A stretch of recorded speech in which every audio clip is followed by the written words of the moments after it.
Oh, wait. What's How's up? it going? Good. Okay. Welcome to SplitsQueen. You want me to Welcome. start? You want me to introduce? Yeah, let's do it. Okay, today is Sunday, October 25th, 2020. In the player one position up top, the first man in space without a helmet on, FullOnPanic. I'm suffocating. How's it going today? It's going good. Did some yard work. Good. I'm all pumped. Nice. I'm excited. And then I'm in the player two position. My name is PittInjury. This is SplitsQueen. We're here to talk about video games, all the stuff that you want to know about. We love news. We love talking about video game news. And we want to share that with you and the audience. One of the first things that I identified about you was how nerdy you get about video game news, just like I do. So I feel like it's a really good opportunity for us to do this in public. Yeah. To sort of... It's a great way to aggregate just you and I just bantering and just talking about one of the hobbies that brings you and I together. Right? Absolutely.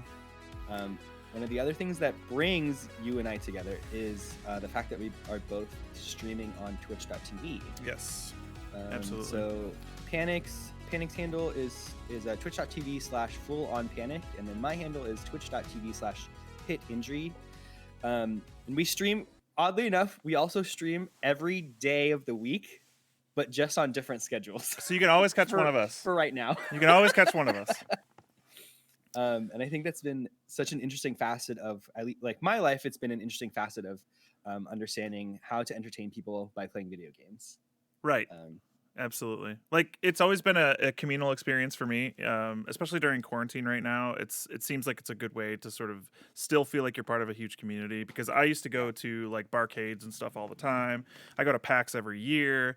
I love the communal aspect of video games. I love it when people come together and have a lot to say about it and talk about it. And it until Twitch really took hold of my life, I was missing that.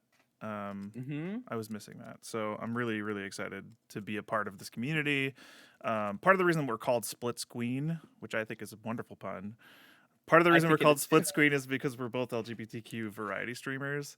And there's a great community of people there. I can't say enough about how welcoming it's been. Yeah, the community's been super supportive. And you do charity streaming on your channel regularly. This weekend has been the first charity stream that I have been a part of. And it's for the Games and Online Harassment. Yeah, Games and Online Harassment, and the Games and Online Harassment hotline.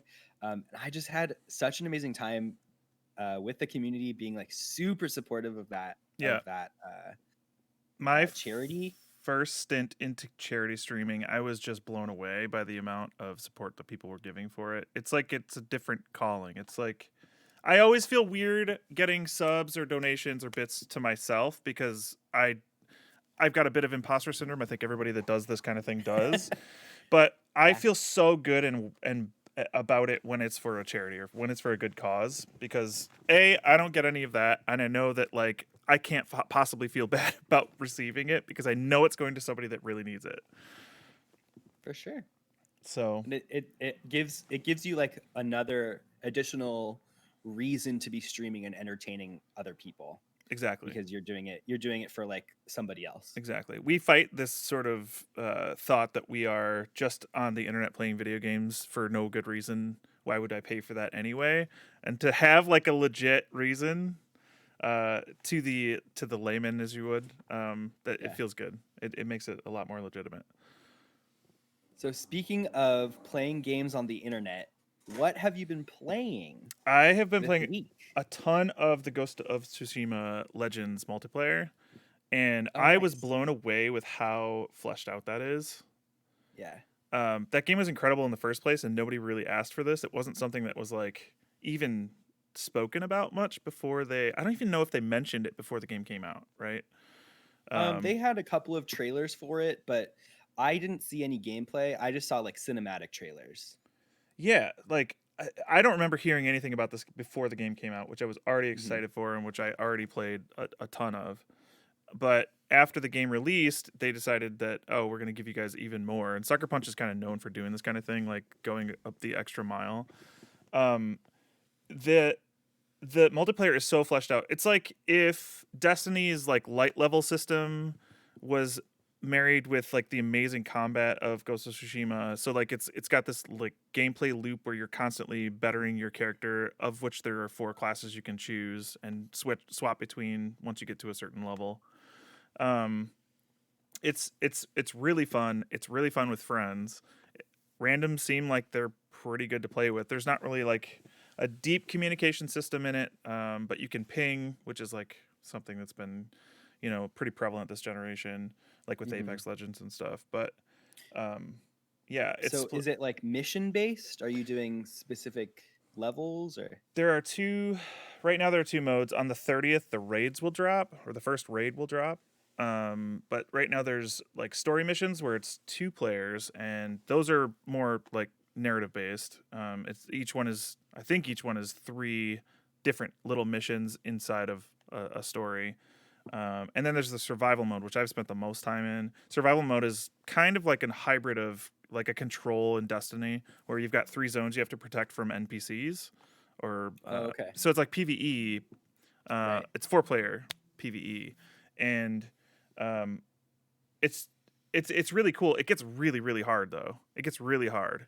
There's 3 levels for each one. There's like bronze, silver, and gold, and I can barely get through gold stuff at this point. And the raids, they want you to be able to get through Nightmare essentially, and Nightmare is like, I don't know how anybody does it. I just don't know how anybody does it.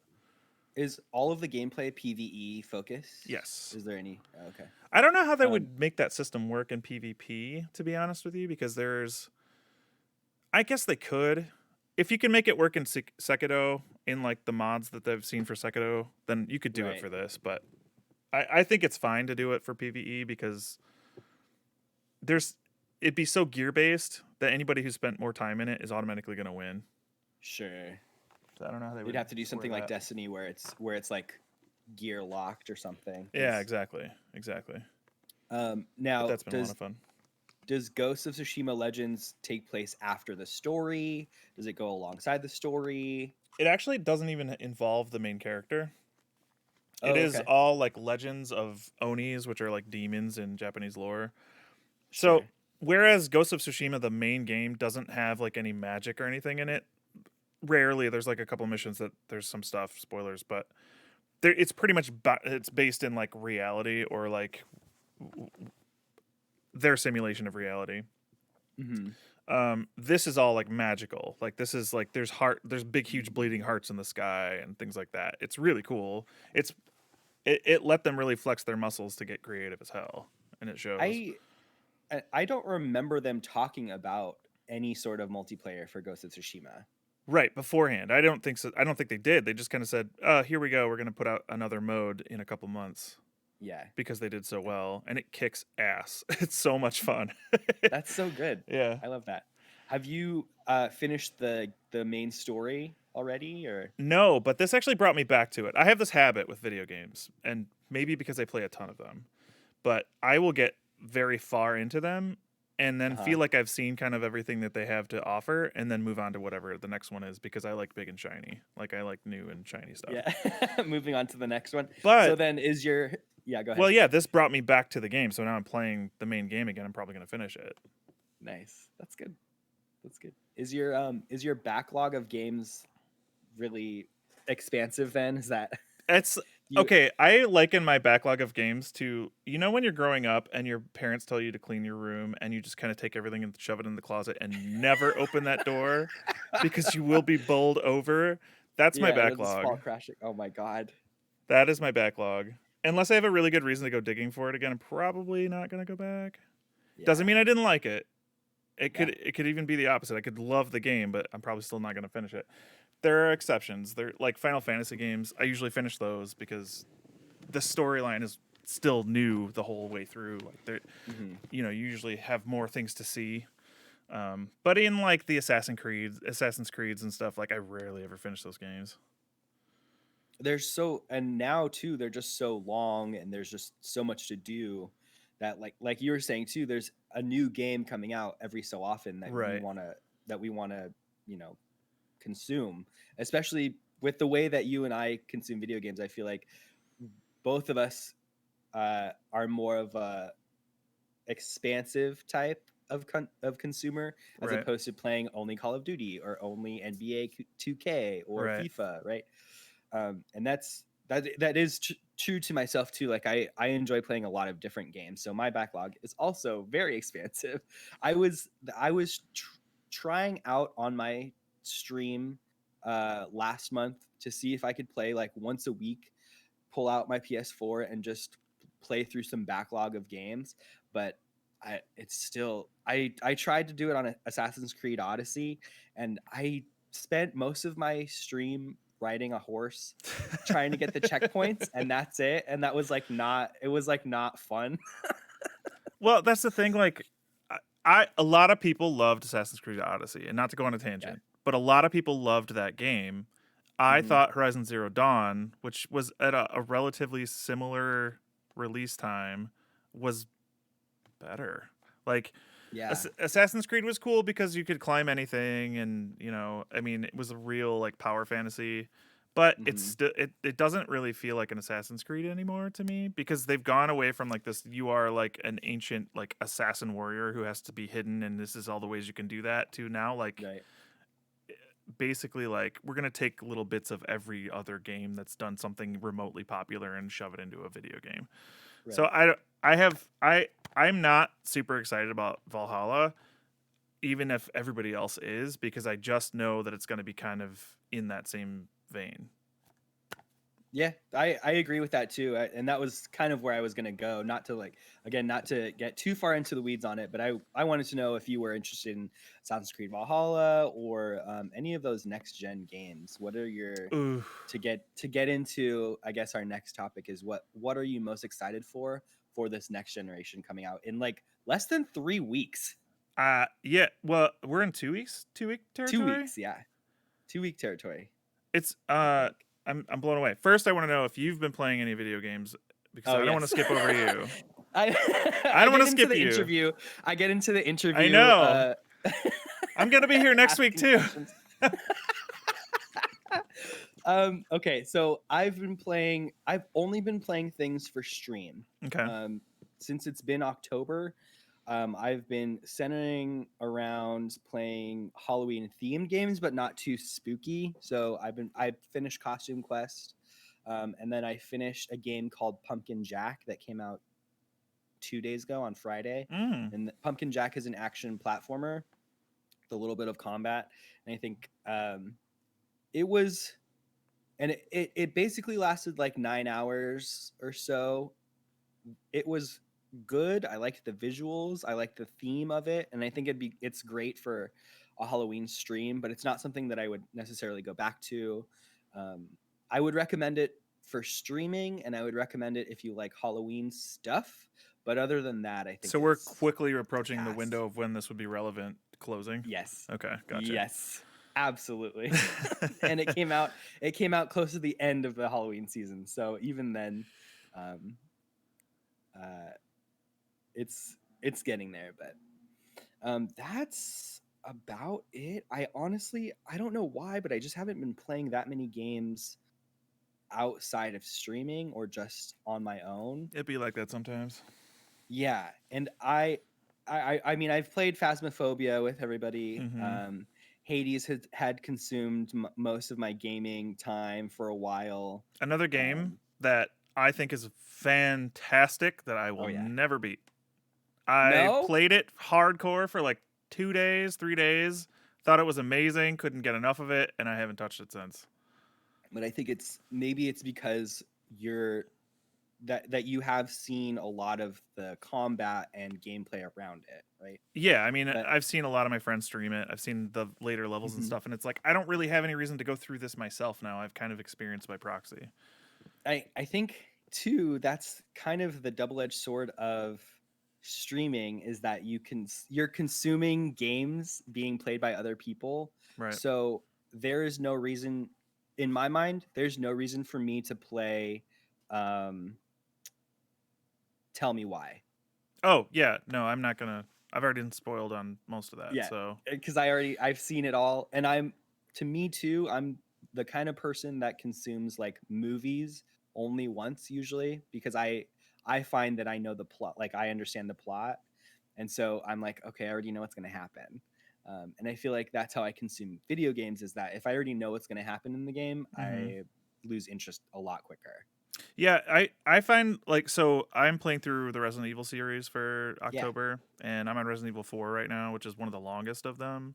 And I've beaten Resident Evil 4 I don't know how many times, but that is such a damn good video game that I will continue to replay it. So there are exceptions to the rule that I've set for myself, but holy crap, what a fun game that is. Yeah, I've been enjoying watching you play through a game that you are like very familiar with, and understand what's going on, and Hmm. just see, your insight into like that there was one cutscene Easter egg that you were Hmm. like, if you don't go back to this room, you're not going to see this cutscene. And I was like, there was somebody in chat who was like, Yeah. I've played Yeah. I've Yeah. played this game how many times over the past 15 years and have never known about this cutscene. Yeah. And like that was what was really cool to me, to watch you play that.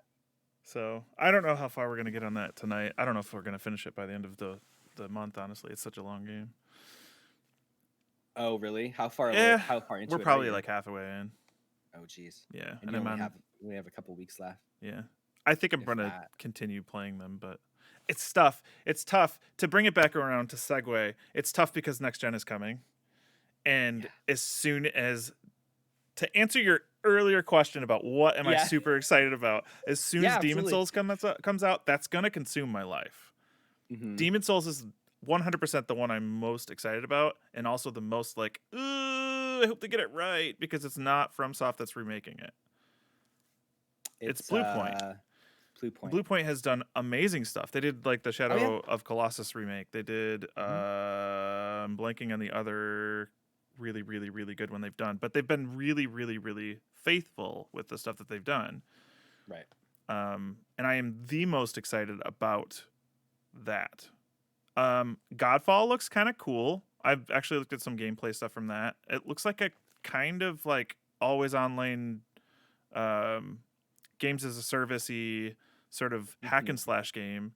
But I'm gonna need something other than Demon Souls after I beat the tar out of Demon Souls. I plan on playing through Right. Demon Souls on stream and also a different character off stream, so I can just kind of like play through like multiple ways. Because I remember the first time I played that game, I went very magic user, and I never got to play through it with like a combat character. Right. So No, that'll be good for stream then too, to see how the different playstyles work. yeah, because I could always pull up the other character and say like, what if I wanted to approach it this way? Hmm. Yeah, I'm That'll be really fun. excited about that game. Demon Souls, huh? What else? So on PlayStation 5, our launch titles are Assassin's Creed Valhalla, Astro's Playroom, Which is coming but baked in, yeah, into right? your console. So Right. you're that one's what's gonna keep you ready. Did you ever Uh, play? Did you ever play the game that he is from? Robot Rescue, I think it was called. oh no, I haven't. What was it called? It was a PSVR game. Oh no, then no. It's Was it just called incredible. Playroom? No. Well, he was okay. So that's the original one. Was the VR Playroom, and then they made a Mm-hmm. full-fledged game with Astro, and I've heard about it. it is as it is like for VR. It is what Super Mario 64 did. It is that Yeah. cutting edge and cool and amazing and such a cool experience because of the way that like you're controlling a third person character around the map, but you are also sort of like this big gigantic robot in it with your headset. And like there are plenty of times when you have to look completely around yourself to watch him like go on girders around you, or like he'll trigger something that will fly across in front of you. It's the most immersive VR experience I've probably ever had. It's so cool. Wow. It is That's so cool. awesome. And a lot of people miss that because it's on PSVR. So I'm really excited that this character is going to be on something that's way more mainstream. Like every single person who has a PS5 in November and beyond is going to have this game. So I'm really hoping that they, have a sequel to the PSVR version of. I think it's called Robot Rescue. I'm probably wrong about that. we'll have to look. We'll look I it don't up. remember what it is exactly, but hopefully he'll be like a new mascot for the next generation, because we haven't really had like one of those cartoony-ish mascots in a while. Right. I know they're trying to bring back Crash, and I was never a big. I'm not going to say that publicly. he's as we both wear have the our PlayStation shirts. shirts. I also like never really played Crash Yeah. growing up or anything either, Yeah. so I don't have like a fondness for him. I know Crash Team Racing has been very, very popular for the people that have played that, but it really didn't fall into what I played as well. But Honestly, all of those kart racers that came out around that time, like Diddy Kong, what was it called? Diddy Kong Racing? Diddy Kong Racing, I think. Which actually was awesome. The flying the planes in that was awesome. But I just thought that was really weird. Like Sonic had one, and then Crash had one, and I was like, you guys are completely aping Mario Kart in such a overt way. I mean, that's like how it happened, right? Because that happened to the MOBA scene, and that happened to Battle Royale, and that happened to kart racers back then. But going back to Astro's Playroom, that was more description or excitement than I've heard about Astro's Playroom ever. Because every time that pops up, everyone's just like Astro's Playroom, and then they just go to the next thing. Yeah. No, it's if you ever get a chance to get your hands on PSVR, because it will be working with PS5, and you get a chance to play whatever the hell the name of that game was that starred Astro. I think it's called Astrobot. I could be wrong, but whatever that game is called, if you get a chance to play it, it is such a cool experience. Astrobot Rescue Mission. That's Robot Rescue, whatever it's called, Rescue Mission. It's super good. It's super, super good. I should stream that. Hell, nobody's gotten a chance to see it. Astro's Playroom. Yeah. Oh, Astrobot Rescue Mission. Mm-hmm. So I remember you talking on stream before that you're gonna have to figure out a way to put PSVR onto your stream while still seeing chat. I don't think there's a way. I'm gonna have to have somebody like talk to me. Just do it. Yeah, just do it like read chat to me. Unless I have everything said out loud, and then people are gonna catch on and do like helicopter noises and shit constantly. Right. So it'll be too much. So there's got to be more launch games than that, though, right? Absolutely. There's Bug Snacks, Demon Souls, Destiny 2 Beyond Lights, Destruction All Stars, Devil May Cry 5 Special Edition, Fortnite is a launch title. I mean, technically, you will be able to play it on a brand new system, so I guess it's launching with that system. You can play Fortnite on anything with the screen, honestly. Godfall, Man-Eater, Marvel's Spider-Man Miles Morales, NBA 2K21, Observer System Redux, really? Rainbow Six Siege. Yeah. It's on there for both. Observer is a cool game. Is it? Yeah, it's like a detective game, puzzle game, but it's real creepy. It's set in like a very cyberpunk sort of environment. It stars oh god, what's his name? The guy that was in Blade Runner. Not Bruce Willis. Or not Jesus Christ, I just said that out loud. Not Harrison Ford. Not Harrison Ford, but the other one. In an alternate universe, Bruce Willis was in Blade Runner. Wow, I'm losing it. What's his name? It's not Mads Mikkelsen either. It'll come to me someday. Rutger Hauer. That's his name. Who I think it passed away now. Yeah. Yeah, but he's really good in that game. You play as him, so he's got a lot of commentary. I haven't heard of this game before. It's really cool. It's like you use a bunch of like cybernetic implants to do crime scene investigation and stuff. Oh. It's got a really cool aesthetic. I'm like looking it up now. It came out in 2017. Rainbow Six Siege, Sackboy, A Big Adventure, The Pathless, and Watch Dogs Legion. But I don't know what the Pathless is. Let's look it up. The Pathless is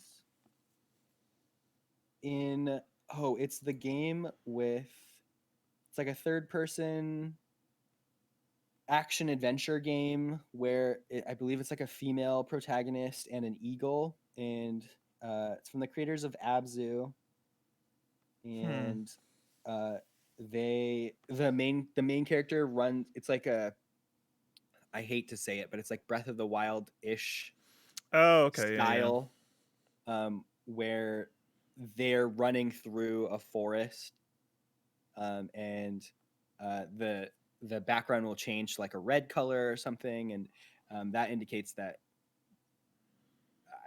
she's either like being hunted or I don't know exactly. There's Yeah, puzzles in it. I remember the promo for this now.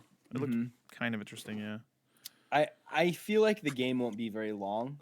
I don't think it's going to be like a super long game, but it's How many of interesting. these do you So think were like, "Oh, we need to get launch stuff out. Like let's put something out like as an experience." Like VR did that for a very long time when it first came out, where there yeah, weren't like full games. It was mostly like, "Here's a half an hour experience that's really cool, but you're going to want more at the end of it."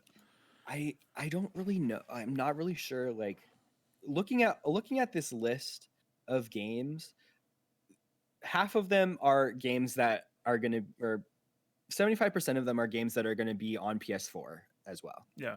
So the only one that really the only few that are really going to be important for PS5 are Miles Morales, Demon Souls, Astro's Playroom, and Sackboy, in my opinion. Which is the And then most unfortunate video game name ever. Sackboy. They could have changed. They could have named him anything, but Burlap Mac or something. I don't yeah, care. Like Burlap Mac. Sackboy? Like Burlap Mac. That's so Return of good. the Mac. Oh my Uh god. I don't know. I liked Little Big Planet 1 or 2 or whichever one I Yeah. played, but I'm not I don't know. Sackboy's return doesn't really like spark joy for me. No. I don't know why. It just doesn't seem it's not like my aesthetic.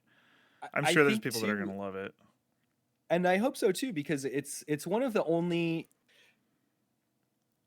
games that are for an E for everyone audience Yeah. that is also couch co-op Yes. Mhm. on this list.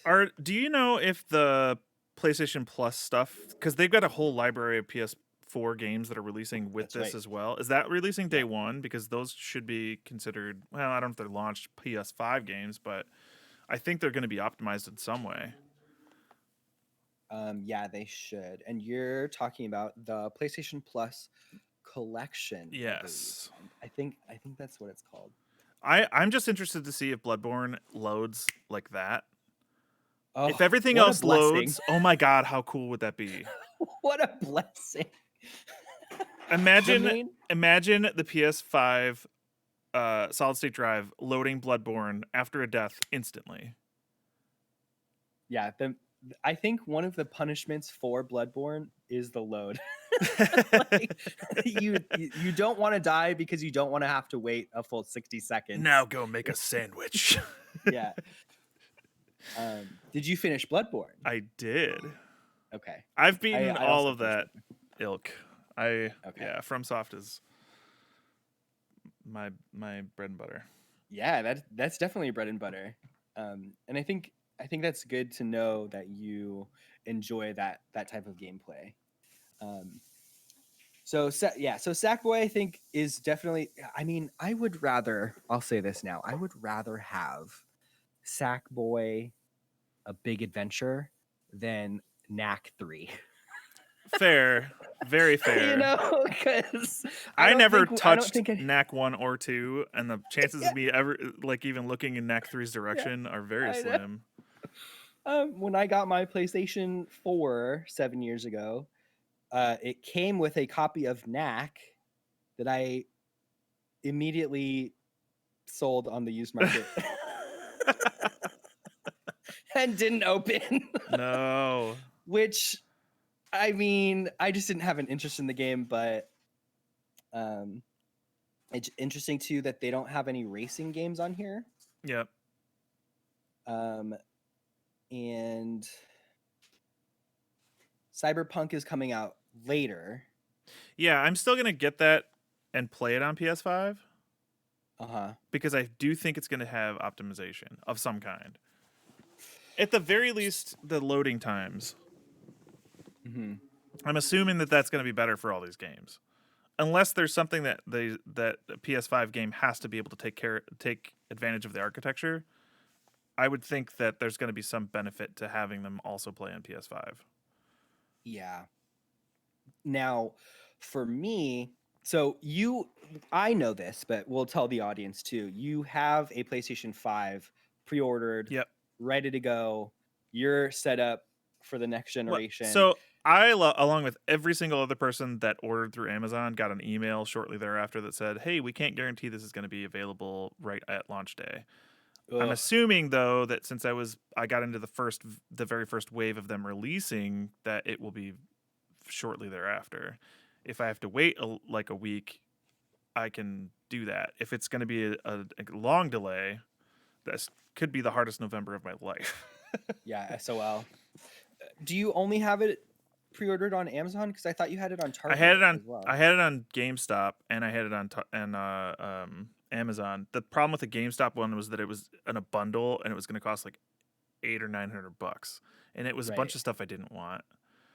Right. I don't need a second controller at my house.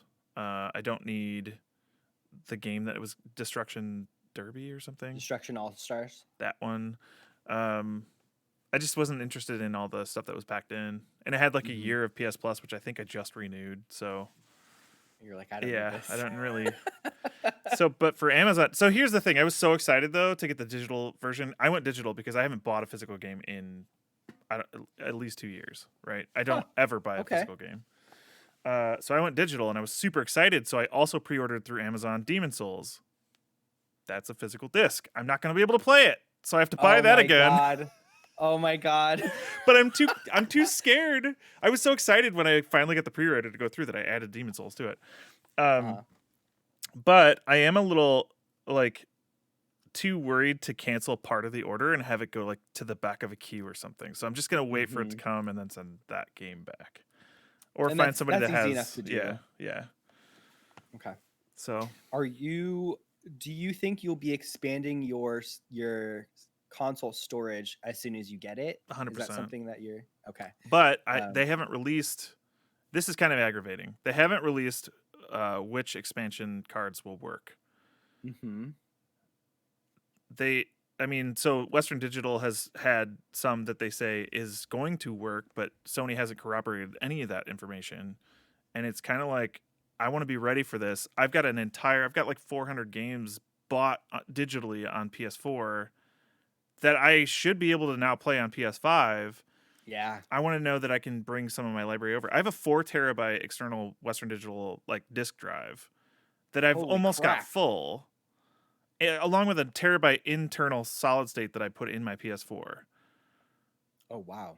Like, I'm not screwing around with this. No, you're not. I told you I don't want any physical media whatsoever. It's all digital. Wow. And yeah, I just want to know that eventually I'm going to be able to get to that spot. I don't like that they're starting with sub 1 terabyte internal storage on a digital media. I don't necessarily like that. I also know it's going to cost a shit ton to get something that works with the architecture for the solid state of the PS5. So I know I'm going to be forking out for that, but that's, I guess, what you get for being an early adopter. And I think too, the general public just isn't in tune to all of those things. Mm-hmm. I think that's one of the main things that I wanted to talk about today was that the PlayStation 5 has a lot of extra features and extra elements that I think regular Joe Schmo console users are unfamiliar with. The fact that you would need a 4K TV to have the best graphical fidelity to the games that you're playing, that you need a higher quality HDMI cable than what you're used to. You can't just go to Walmart and buy whatever HDMI cable. 3D audio is really important to this console generation. And I had heard, because the other thing is that both Xbox Series X's and PlayStation 5s are out to press, to media. Yeah. So they're playing with their PS5s this weekend. Alana Pierce And had an hopefully, Xbox Series X like 2 weeks ago, week and a half ago, yeah, and she was putting stuff up about like the quick resume. Which, oh my god, did you see that?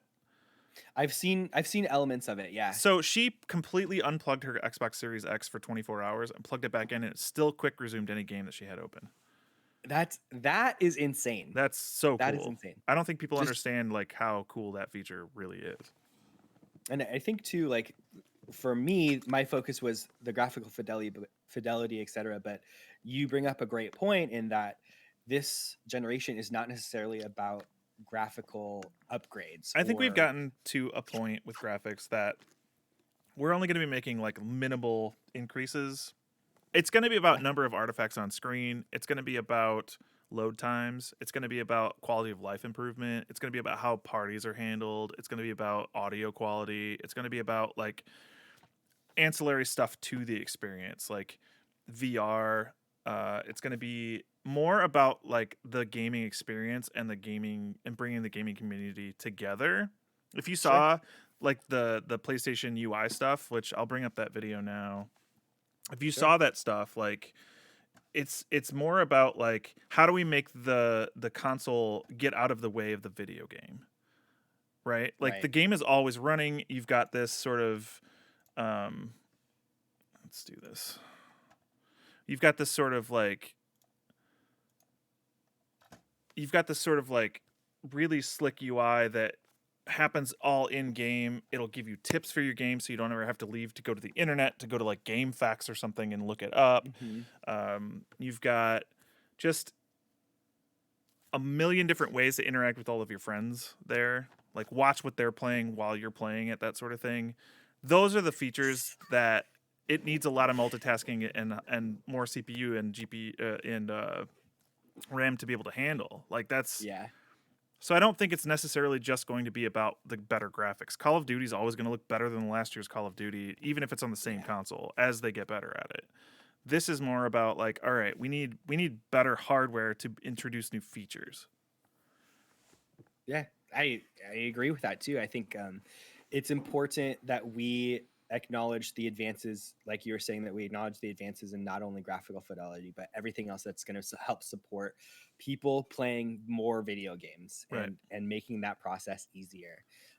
I think sometimes that's hard to market.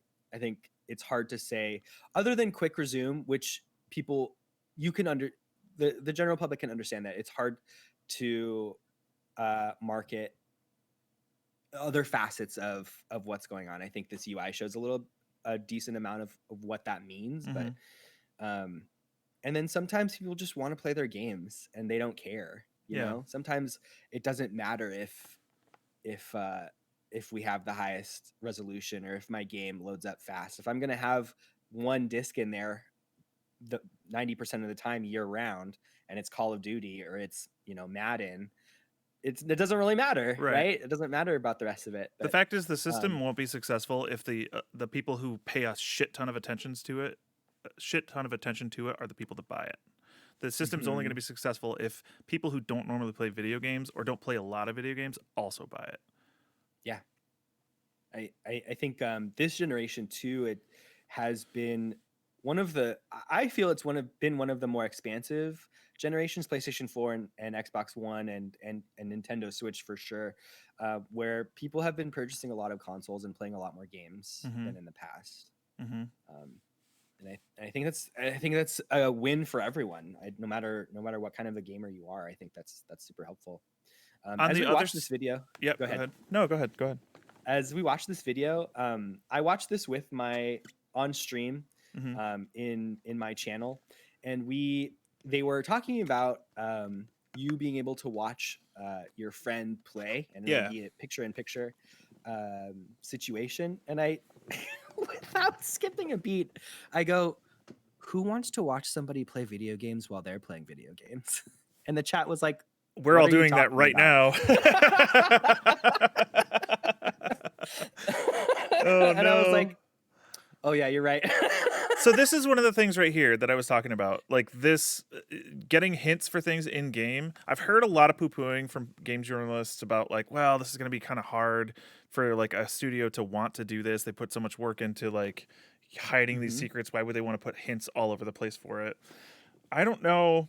I think it'd be cool if they maybe expanded this and had like you be able to create these sorts of things and have that voted on as like a good explanation or not. You know, like if Sure. this was user generated content that showed like, hey, this is how you get to this thing, and you were able to upload that, and then if it helped somebody out, they could vote for it or something, that would maybe drive some kind of engagement. So, P.S.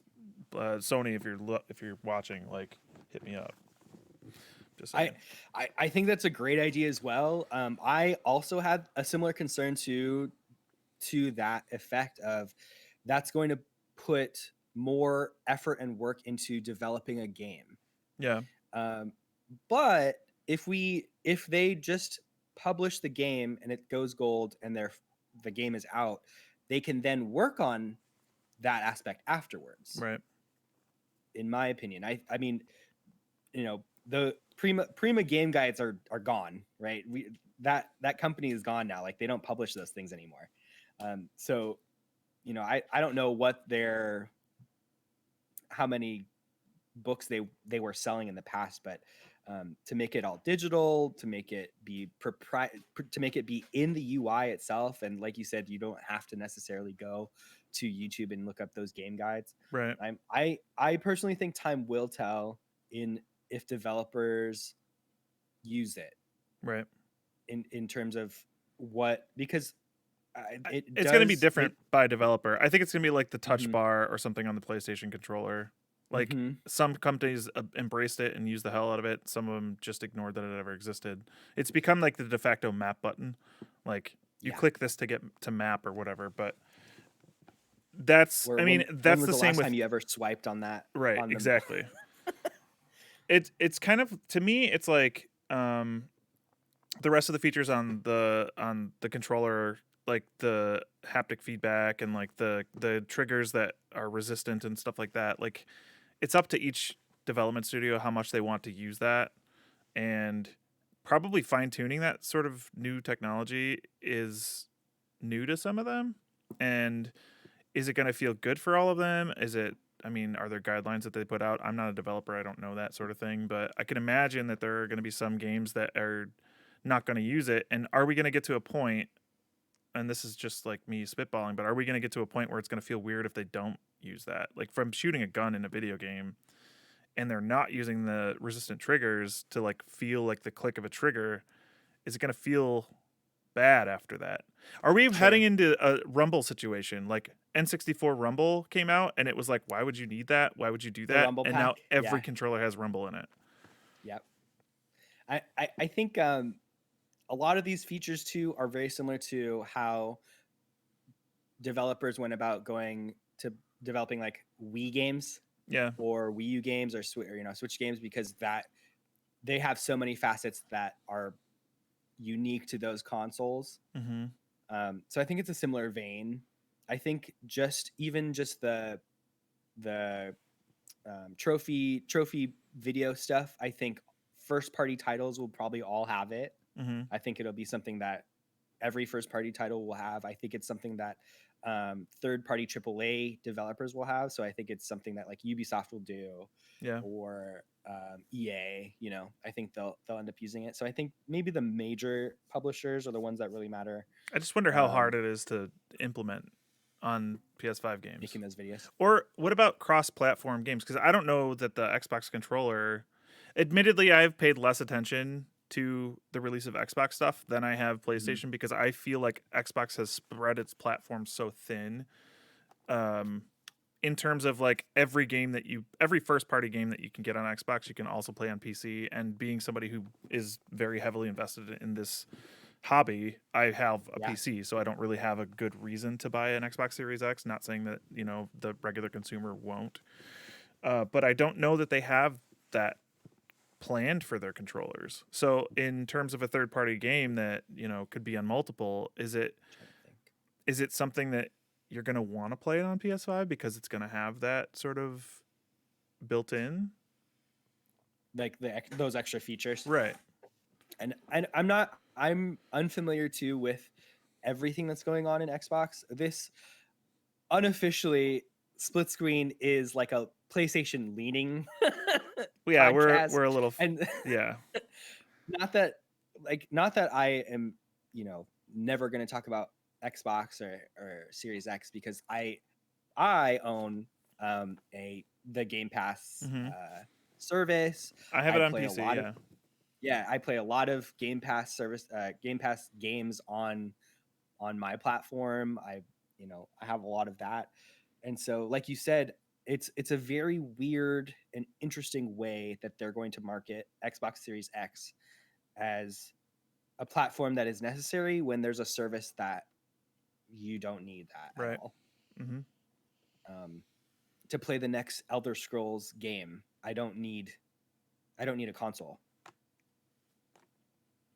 So Why would you? yeah. I should probably not gesture for the people who are going to be hearing this on audio. It's fine. That's gonna be new for me. For you audio listeners. For you audio listeners, Jason was looking very puzzled. We're gesturing. Yeah. So it's I think we have a good direction and feeling for what this next generation is headed towards.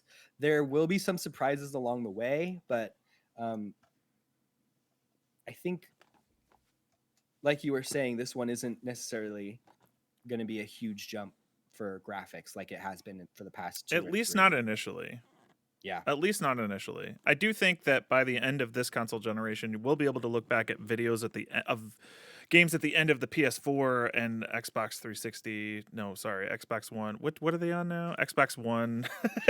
At the end of the Xbox One era, and we'll see like a huge difference, right? I mean, now looking back at a PS3 game at the end of life cycle, look at Last of Us, the original that came out right at the very end of PS3. And you can tell, like you can easily tell that that's on previous gen. Panic can pull up the third video. Yeah, for sure. As we talk about that, actually, the third video is going to be a really good example of that graphics increase as the generation goes through. So the third video is from PlayStation Access.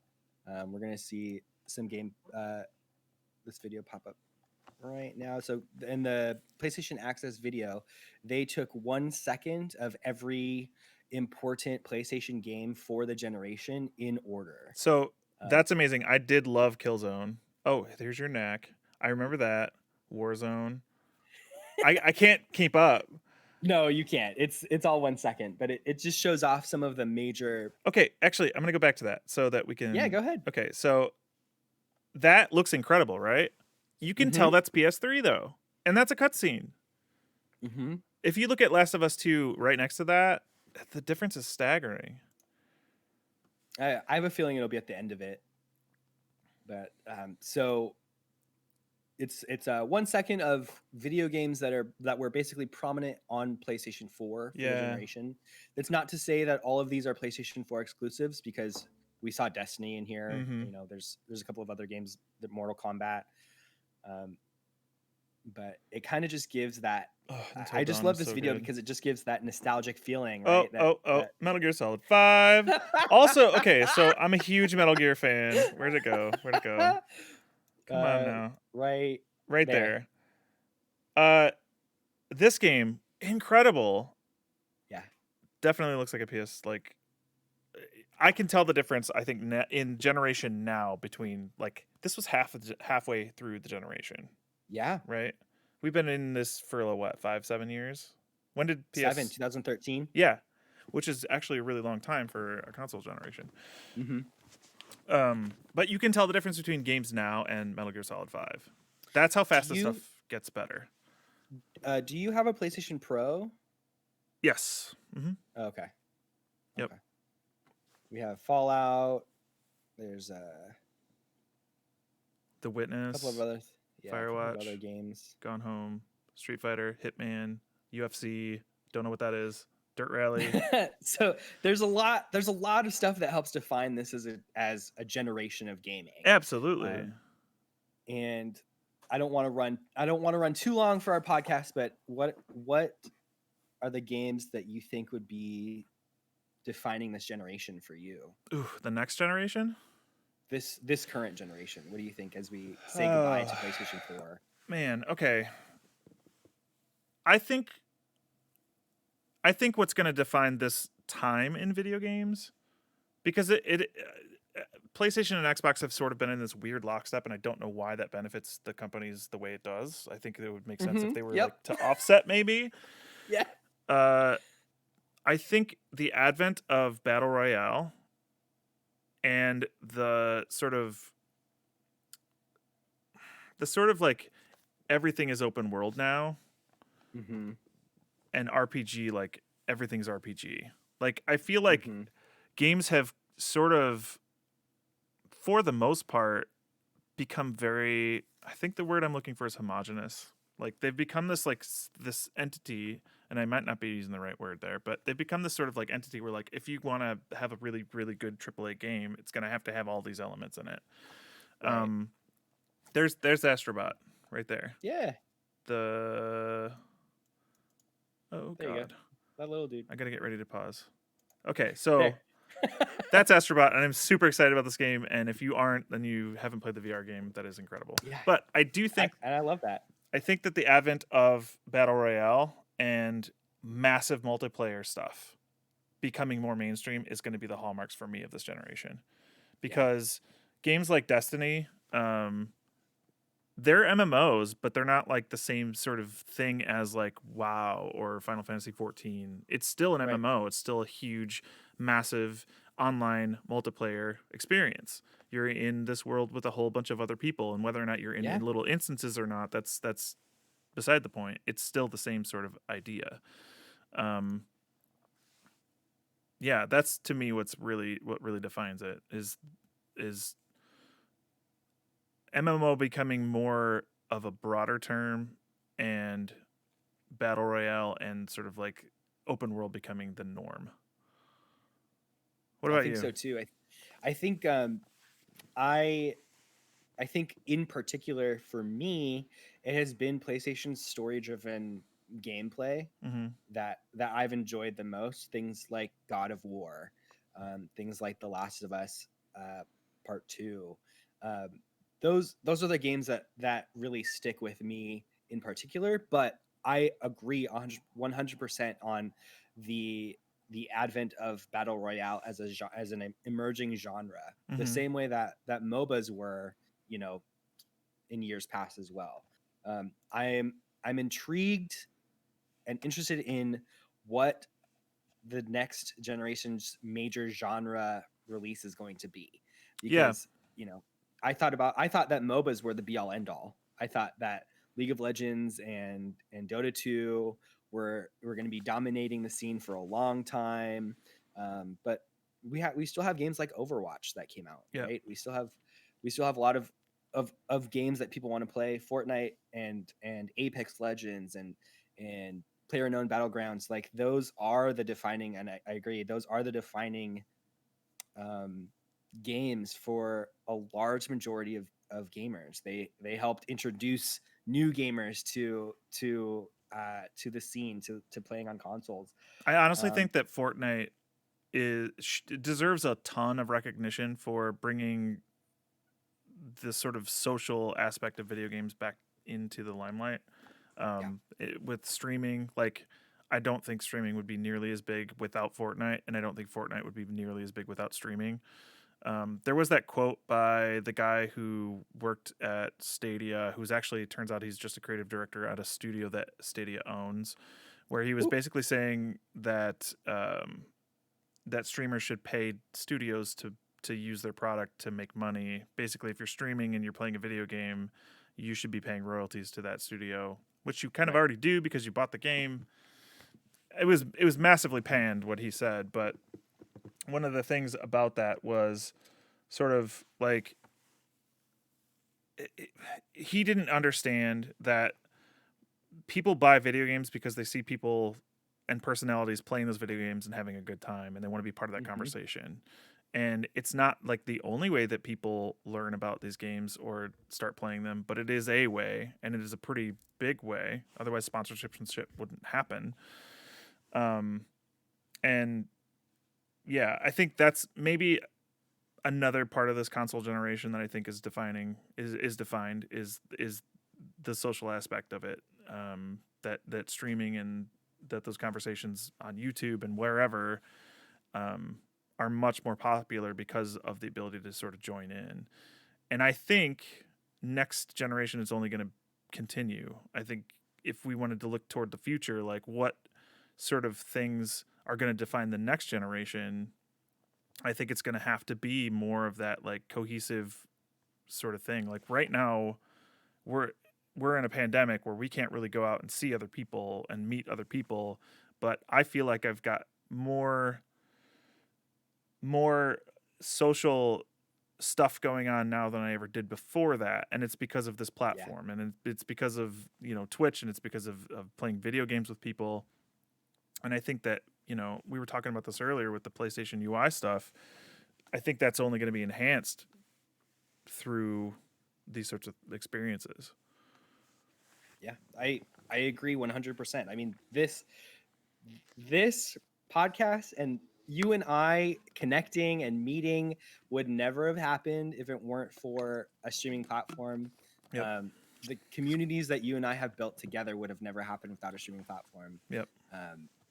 And it is a marketing tool. It's a tool for us to connect together.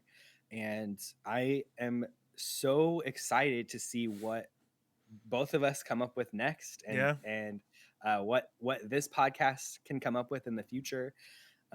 But I think this is a good place to end. Yeah. A nice week. dip of our toes in the podcast Yeah. water. So we're going to be doing this every Sunday and posting the videos on YouTube and on I believe I'm just going to strip the audio and throw that up on like podcasts or something. And we'll just see how this goes. I mean, I love the ability to just talk about video games with somebody who also knows the video games. So it feels good to do. But why don't you hit us with your schedule for Twitch? So my schedule for Twitch next week will be Monday, Wednesday, Friday, and Saturday at 2 p.m. Pacific time, because the other interesting thing about this is that I'm Pacific time and then Panic is Eastern time. Yeah. So we are literally the farthest apart away that we could possibly be. The magic of the internet just never ceases to amaze. So if we go by Eastern time, that would be 5. I was like, wait a second, is that 5 p.m. Pacific time, Monday, Wednesday, Friday, and Saturday. You can catch me at twitch.tv/PittInjury, PittInjury. And I stream every Tuesday, Thursday, and Sunday, rain or shine, at 7 p.m. Eastern, which would be 4 p.m. Pacific, yeah. And I'm at twitch.tv/FullOnPanic. This has been a lot of fun. I can't wait to do this again. Me too. I'm very excited to see what we can come up with in the future. And yeah, thank you for reaching out and helping create something super awesome. Yeah, absolutely. We'll have more bells and whistles next week too. I like to tinker, so we'll see what we get. And with that, thank you all for joining us on our newest podcast, SplitsQueen. Catch this one, like you said, every Sunday, and then we'll be back next week to talk about more video games. Absolutely. Thanks, Pitt. Bye, Panic. Bye.